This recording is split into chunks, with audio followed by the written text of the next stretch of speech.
गर्भवती दिख जाए। देखो मीरा, माँ का पूरा ख्याल रखना है, उनसे अब काम नहीं होता है। क्यों, क्या हो गया है? तुम्हारी माँ तो हट्टी कट्टी दिख रही है, पूरी शादी में घोड़ी की तरह नाची है, अब क्यों काम नहीं होता उनसे? वो माँ प्रेग्नेंट है ना, बच्चा होने वाला है, मैं कभी भी भाई बन जाऊंगा इस साल के अंत तक। क्या बोल रहे हो?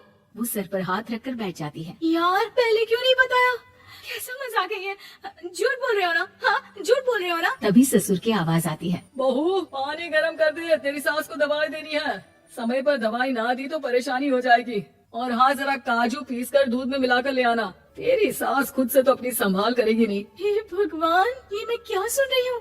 ये ससुर जी को क्या हो गया है? मैं क्या सोच कर आई थी? हाय रे, मैं तो किसी को मुंह भी नहीं दिखा पाऊंगी। अब ये रोना धोना बाद में करना, पहले गर्म पानी कर दो, माँ को दवाई देनी होगी। और हाँ, रात को माँ के पैरों में तेल लगा देना। बहू को गुस्सा आ जाता है, वो बड़बड़ करती किचन में जाती है जहाँ उसका ससुर खड़ा होता है। एक बड़ी जिम्मेदारी है हम सबके सर ऊपर, इस उम्र में माँ बनना खतरे से खाली नहीं होता। हाँ हाँ पता है, तो क्यों बन गई माँ? अरे खतरे से कम नहीं है तो क्या जरूरत थी लल्ला पैदा करने की? कैसी बात कर रही हो बहू, क्या तुम खुश नहीं कि घर में एक नया मेहमान आएगा, छोटे छोटे पैरों से पूरे घर में घूमेगा? पिताजी, ये हाथ जोड़े आपके, आप यहाँ से जाओ, ये शायरी बाद में बताना, अभी मैं पानी गर्म करके थर्मस में दे देती हूँ।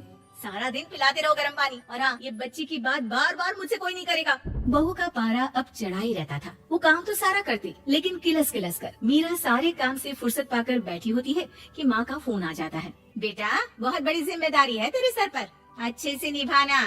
ससुराल में हर किसी को खुश रखना वैसे तो मुश्किल है, लेकिन भगवान ही हिम्मत देता है बहू को हर कुछ सहकर सबको खुश रखने की। क्या बड़बड़ किए जा रही हो माँ? जानती भी हो कि यहाँ क्या चल रहा है? मेरी सास, अरे तेरी सास तो देवी है देवी, कितने खुश हो रहे थे सारे तेरी सूरत देख देख कर। पता नहीं जैसे बहू नहीं कोई मन मांगी मुराद मिल गई हो उन लोगों को। अरे बात तो पूरी सुनो।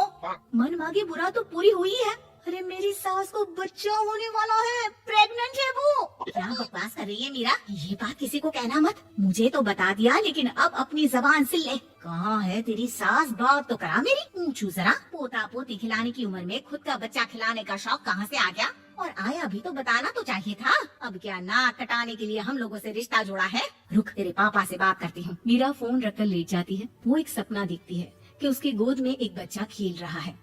भाभी की गोद में कितना खुश दिख रहा है ना, लग ही नहीं रहा कि भाभी है।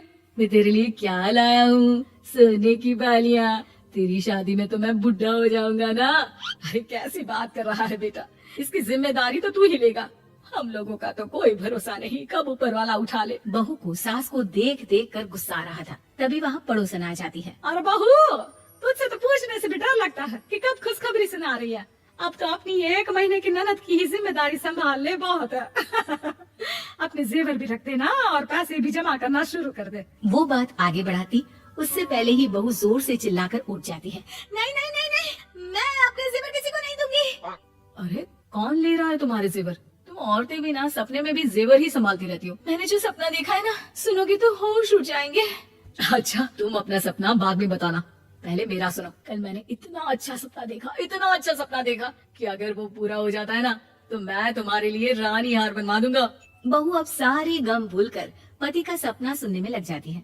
अरे क्या सपना था बताइए ना, बोलिए भी तो, क्या सपना है? मैं पूरा कर दूंगी अगर बात रानी हार की है तो। बोलिए बोलिए। मैंने रात को सपना देखा कि माँ को बेटी हुई है और मुझे बहन, सच्ची इस घर में बेटी हो जाए तो मैं तो झूम ही उठूं। मीरा का मुंह बन जाता है, वो चुप हो जाती है और सपने की बात याद करती है कि बेटी हुई तो उसे ही अपने गहने उसे देने होंगे, फिर तो रानी हार की जरूरत पड़ेगी ही। भाई लड़की बड़ी होगी, उसकी शादी होगी तो जेवर तो चढ़ाने ही होंगे ना, कहाँ से आएंगे वो? कितनी समझदार हो तुम मीरा, मैंने भी यही सोचकर तुम्हारे लिए रानी हार लेने का सोचा था। अरे फूटी किस्मत मेरी जो ऐसा परिवार मिला। मेरे पापा की तो मैं अभी क्लास लगाती हूँ, जो सब जानती हुए भी ऐसे परिवार में मेरी शादी कर दी। बहू पिता को फोन लगाने ही वाली होती है कि ससुर की फिर से आवाज आती है। बहू, गरम पानी ले आ जल्दी, थर्मस में खत्म हो गया है। बाद में खबर लेती हूँ मैं पापा की, पहले सास को गर्म पानी दिया हूँ। बहू अभी किचन में काम कर ही रही थी कि मीरा के मम्मी पापा आ जाते हैं। वो हाथ में ढेर सारे फल लेकर आते हैं। मीरा के पिता मीरा के ससुर से कहते हैं, लीजिए भाई साहब, ये फल रखिए, बहन जी को खिला दीजिएगा। वैसे कैसी है उनकी तबीयत? बस पता तो है आपको, ऐसे वक्त में जो होता है बस वही सब। मुझे तो सुनकर बहुत गुस्सा आया था, लेकिन चलिए, भाग्य में जो है लिखा उसे कौन टाल सकता है। डॉक्टर को दिखाए? हाँ हाँ, बस डॉक्टर आने ही वाला है। अच्छा हुआ आप लोग भी आ गए। उतने में एक सुंदर सी लेडी डॉक्टर आती है। पेशेंट कौन है आप? अरे नहीं जी, मैं तो बहू हूँ इस घर की। मैं तो अभी सोच भी नहीं सकती पोता या पोती के बारे में। अभी तो मेरी सास ही। अरे चुप हो जाना, देख तो ले, डॉक्टर है ये, किसी के भी सामने गुस्सा फोड़ देती है। डॉक्टर कमरे में जाती है और थोड़ी देर बाद बाहर आ जाती है। पीछे से सास भी निकल आती है। हे भगवान, इतना दुख तो किसी को भी ना दे जितना मुझे दिया है। देखिए बहन जी, आप लोगों को तो ये सोचना भी नहीं चाहिए था। वही तो मैं भी कह रही थी कि आप लोगों के लिए तो सोचना भी गुनाह है, लेकिन अब पछताए होत क्या जब चिड़िया चुग गई खेत। डॉक्टर वहाँ से चली जाती है। मैं माँ नहीं बन सकती, मैं प्रेग्नेंट भी नहीं हूँ।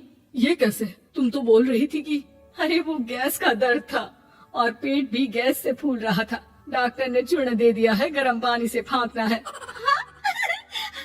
मैं भी लाती हूँ गर्म पानी। अरे मैं तो गीजर ही लगा देती हूँ। हाय रे,